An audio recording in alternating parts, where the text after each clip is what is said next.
today. Here I have a 3-piece knife set by Riot. The first knife here is slight heavy, it's short, it is pretty heavy. The weight is pretty well balanced all throughout the knife, with the knife being slightly more heavy than the actual handle. It is thick and very sturdy. Like, I'm trying to bend it as much as I can. It is not going to bend.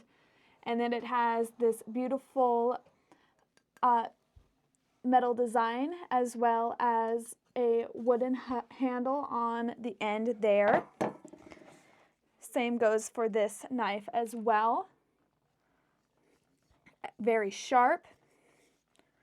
And then finally, this knife right here, much thicker.